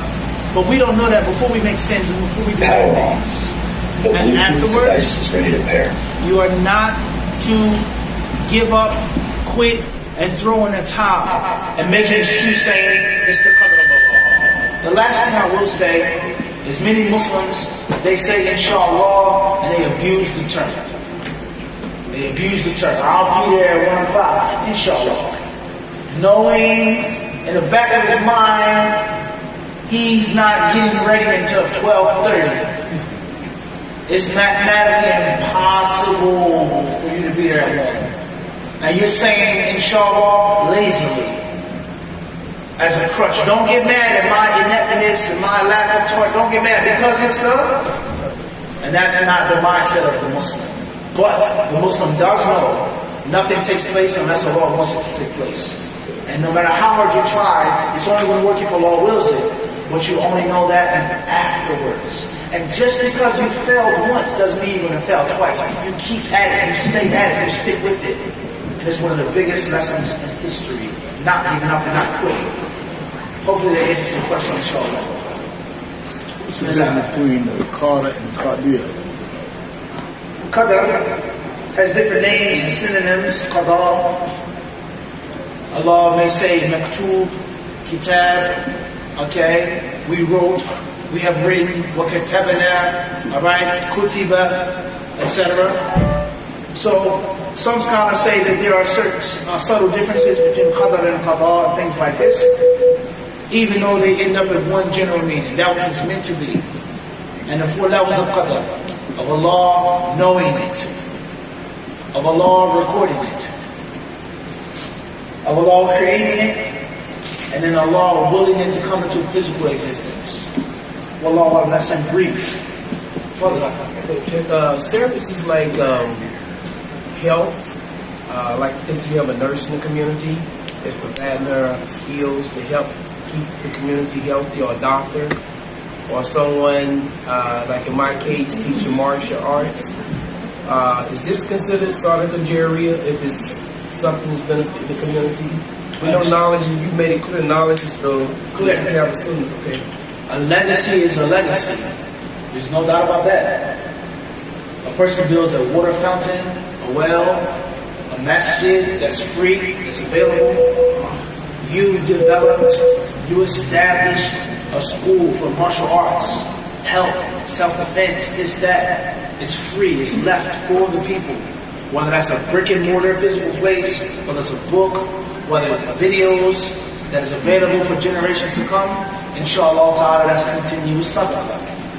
And it's very important for us to understand is that there's no true love, true passion without a little bit of jealousy and a little bit of bigotry. So when I talk about knowledge, there lies no doubt I'm biased. I don't hide that, and I never have. That's the best. That's the top, that's the summit. But under any circumstance does that mean other sciences and other fields are ignored and neglected and aren't important? Never, ever. Technology, as I'm speaking, is hopefully say knowledge, I'm using what? Technology. If there's a situation that I need security, I'm not looking for how much Quran you know or this, and I'm looking for, you understand? Whether it's preventative security, the appearance, don't even think about it. Don't even test. Don't play yourself. Don't make yourself a victim. Don't become a statistic. Or whether it's the drama actually happens, the skill and the talent of the people that I have with me to protect ourselves. It's not about how much knowledge you have. It's about how good you are, how accurate you are, how quick your hand is and how steady your hand is. Wahakada.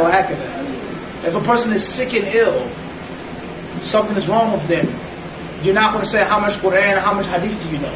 How steady is your hand with scalpel? Cooking, culinary arts. And the list goes on. So all knowledge is needed, all fields are needed, all types of expertise are needed for a community, for a masjid, for a state. However, the first thing, and the most important thing, and the most general thing is the Islamic knowledge. And Allah surely knows best. Forget, I'm about to stay in, huh? Quick hand. Quick draw. Tayyib.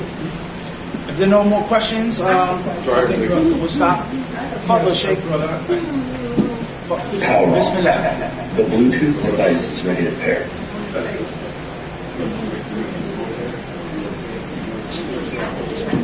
Oh, no problem. I can hear you. Yeah, I can hear you. So first, Assalamu alaikum. Walaikum salam. First, I'd like to thank you for mentioning that men really do want to be involved with their children. And I say this to myself as I say it to sisters and those who have women that can influence. That because women do it, I want to co-sign the fact that women do separate the fathers from their children, and a lot of it is intentional. That when we hear that, we should respond. And I'll say the response I say to another negative situation I hear women say, and that is, why would you want to instill in your child a bad feeling or have a negative relationship with the man that created them? How do you think that will make your child feel? How do you think that's going to benefit him in the future? And I think that rather than just being silent, I think you need to stand up and speak. But I do have a question. I agree with you totally. I agree with you. So here's my question. My question is, because my intention is to write a paper that talks about this issue, if you could talk about, I'll just make it simple. Why Ishmael and not Isaac is the son that was mentioned in the Old Testament? Understood. Why is Ismail and not Isaac the son that's mentioned or was mentioned in the Old Testament? So first and foremost is, I am not an expert in comparative religions. I am not an expert in Christianity or Judaism. So my knowledge of Old, New Testament and these comparative things is going to be limited at best. Limited at best. What's important is the Messenger of Allah sallallahu alaihi wasallam in different hadiths, different authentic hadiths, he told us there is no sin from narrating from Banu Israel, the Israelites or the Hebrews. There's no sin in mentioning their stories.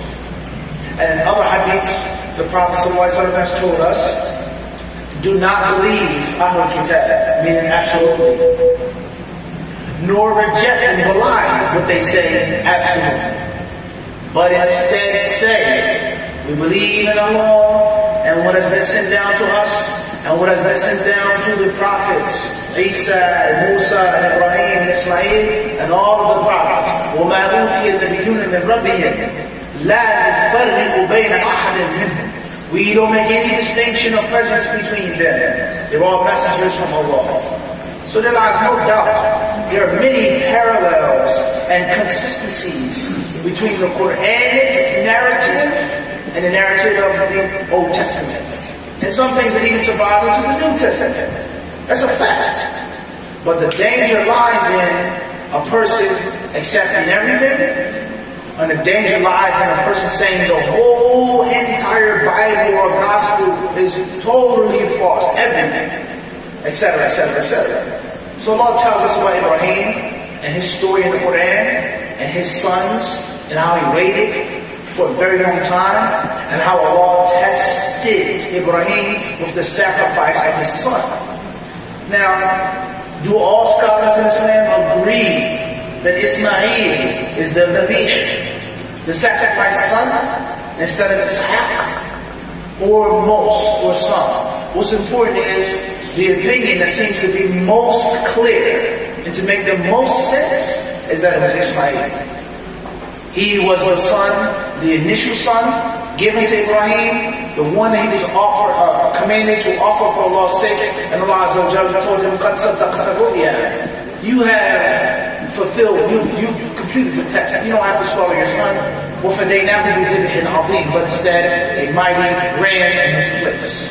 So that what seems apparent is that it's Ismail alayhi salatu wasalam. Allah tells us about Ibrahim and Ismail.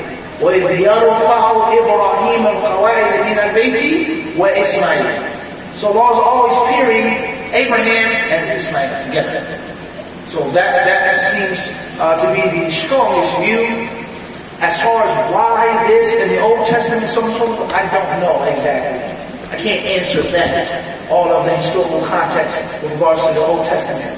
But for sure, the parallels that are consistent between Islam and other religions, between the Quran and between the Torah and the other books, we accept that because it's been confirmed in our book. So that's what I would say. Allah knows best.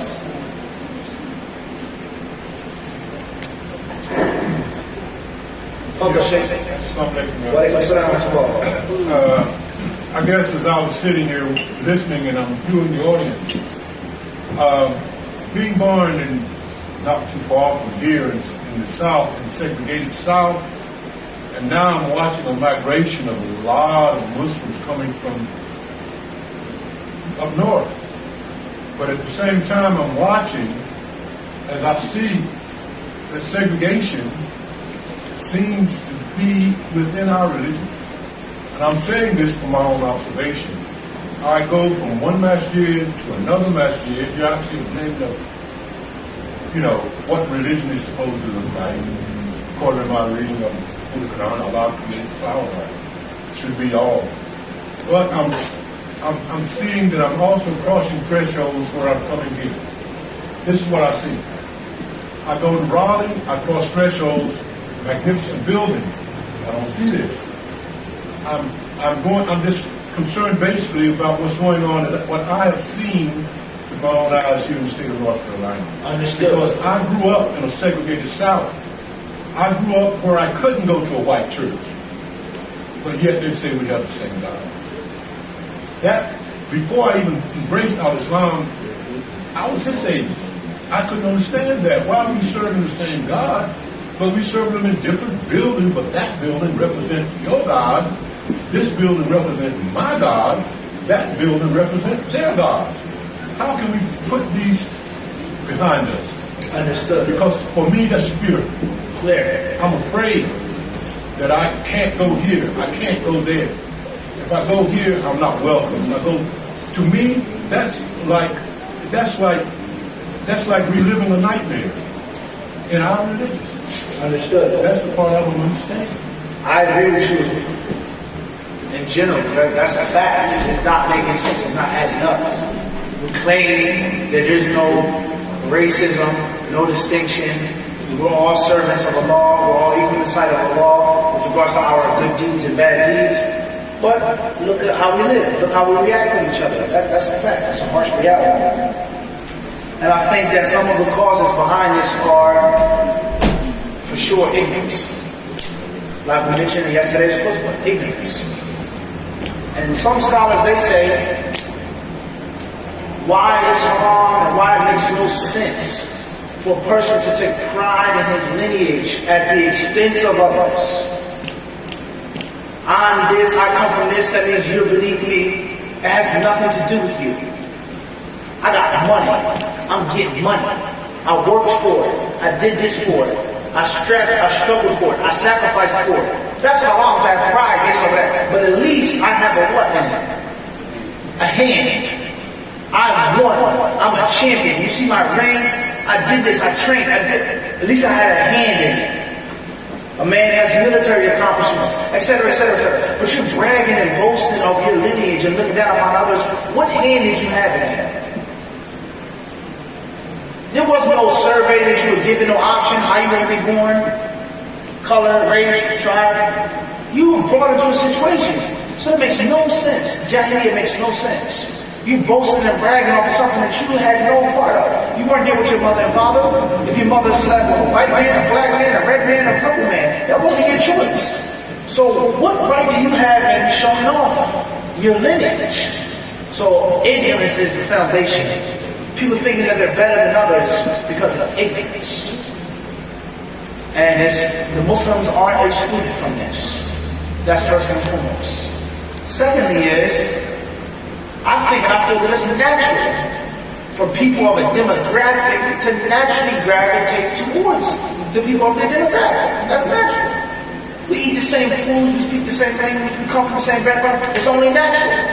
But the problem comes in when someone outside of our demographic isn't welcomed, even if it's a silent policy. So, for argument's sake, a person comes and he says, this is, obviously, this is African American masjid, Black American masjid. Someone comes from West Africa, it's a public building, but as soon as he walks in, he comes to the we eating fruit, can I have some fruit? You can go get it over there.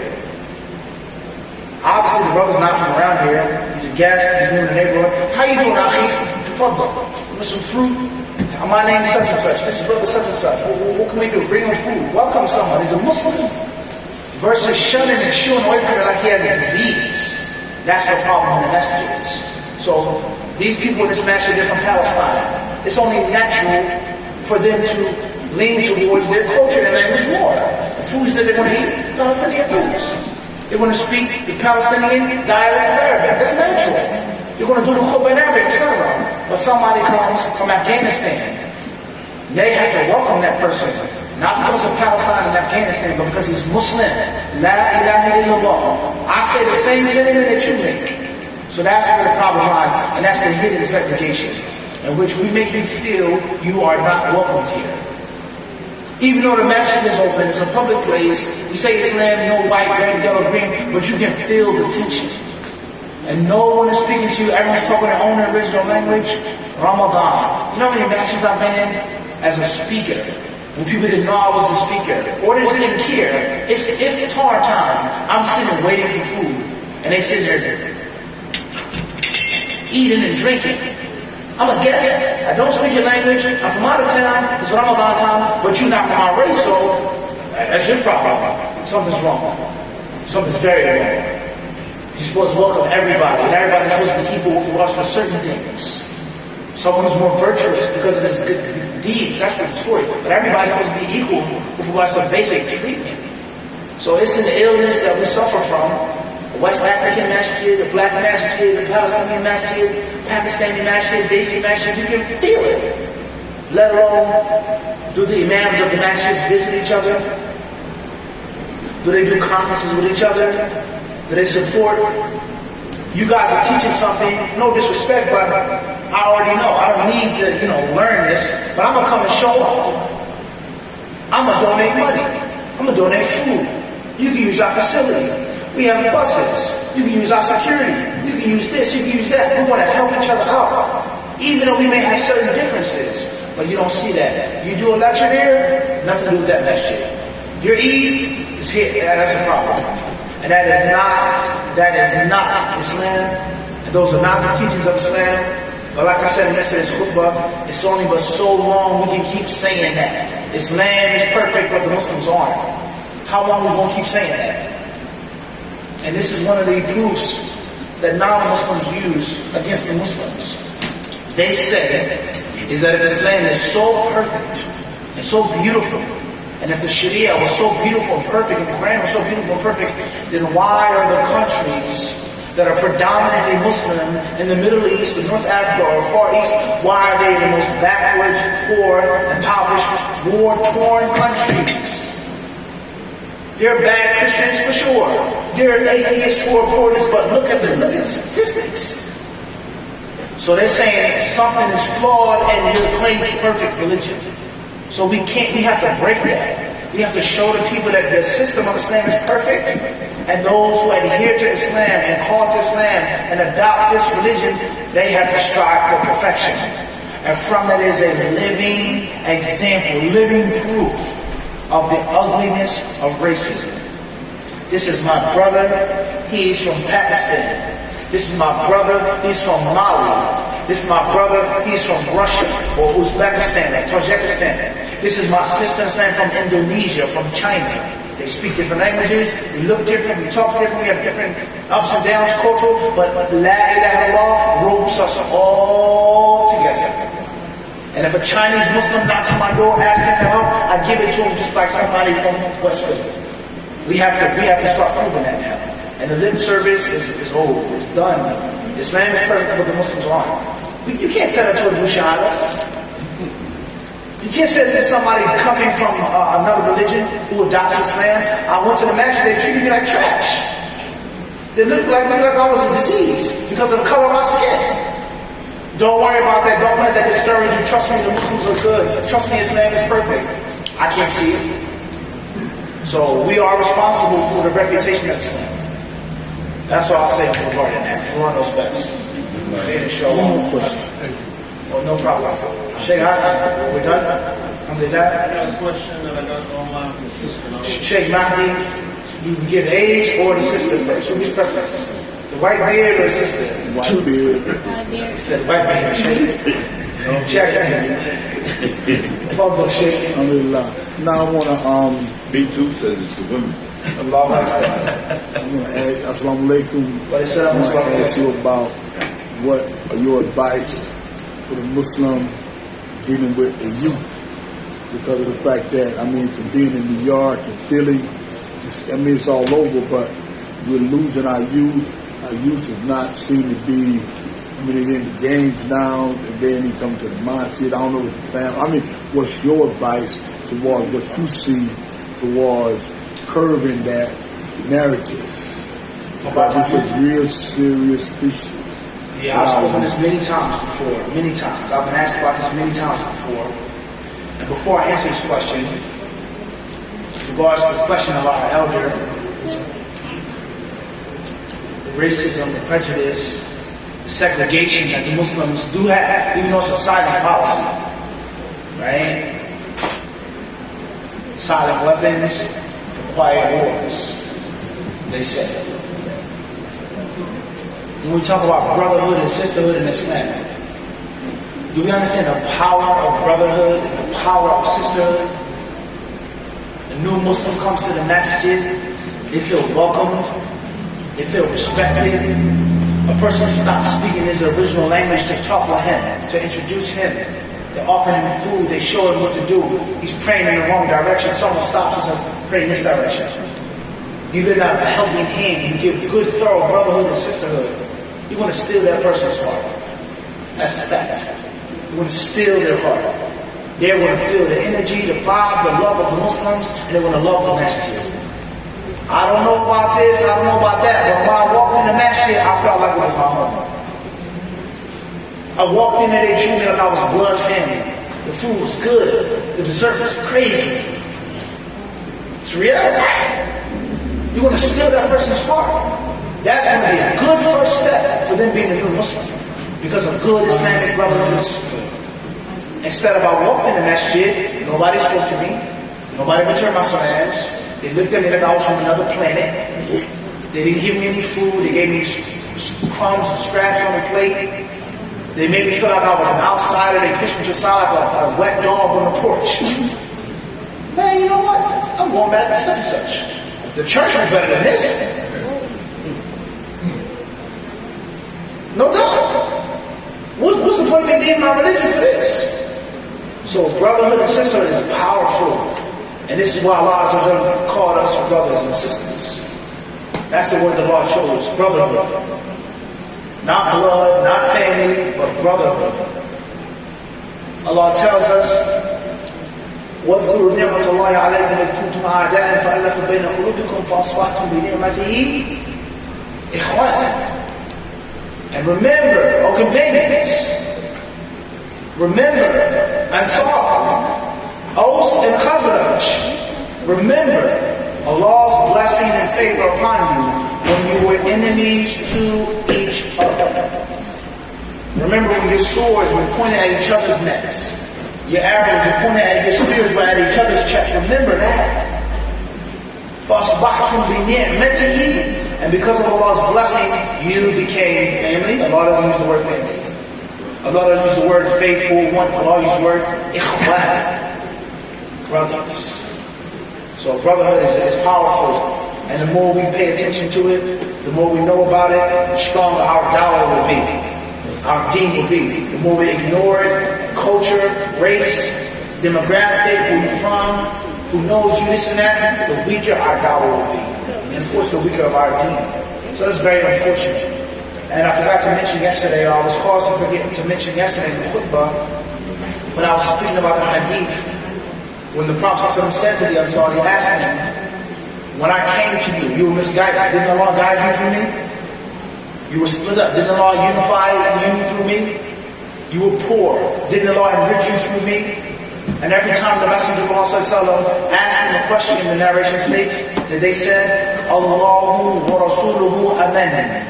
Allahu wa Rasuluhu amen. Allah and His Messenger, we owe them more. We owe them more. They blessed us more. They gave us more. So the concept of social living, society, Islam, how we're supposed to be with each other. But that's not the case. I'm backed by you. I don't like the way you look. I don't like the way you dress. I don't like the way you smell. I don't like your culture. I don't like your language. I don't think you're equal to me. I don't think you're good enough to play with me. I think you should play with your own people. You're ignorant. You'll never understand Islam. You'll never be a scholar of Islam. You'll never be a true Muslim unless you're born into it. That's the mentality that many people have. And the shaitan is a master at his craft. He's a master at his craft. May Allah protect us. Sheikh Man, the advice with regards to the youth, like, if I can say one thing, because I've spoken this many times before, I think we need to keep it real with our youth. Just keep it real. Be honest. And from that, is stop romanticizing un-Islamic lifestyle. We say it's haram to do this, but we look up to them. We say Allah's Akbar, greatest, biggest. Nothing is bigger than Allah. Nothing is greater. Nothing is supposed to be more important in our heart than Allah. But our lifestyles are different. We want our children to do this. We want our children to have this. We want our children to go here. But we're not saying, I want Allah to be the biggest in your heart. So oftentimes our children, they see our hypocrisy. They see our double standards. They see that we're not real, we're not honest. And that's why our words don't penetrate the heart, because they look at the actions.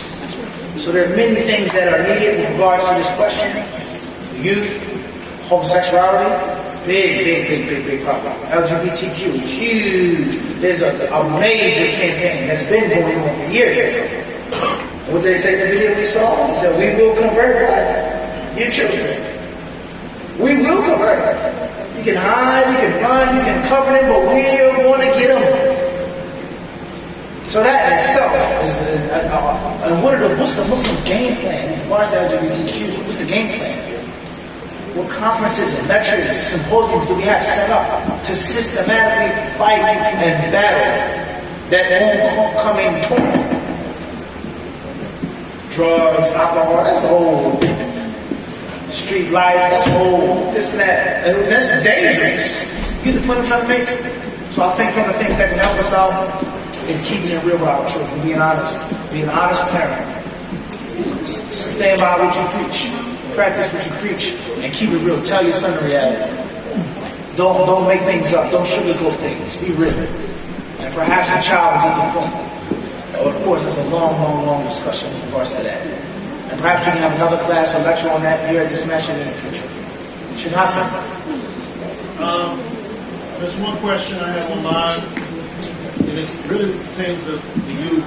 It says the sister says she has a problem with her teenage, it's a female daughter, who is extremely defiant.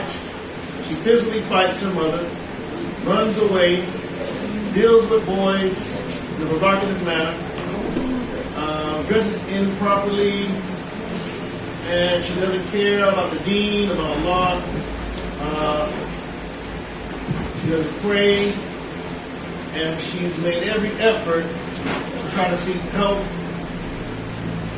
What can she do in that situation? Understood. Inshallah, that's our last question, right? Yes. Okay. You got the land? Did you bring the land? I'm asking you, did you bring them in? Yes. Okay, I answered the question. If you would have said no, no question, no answer.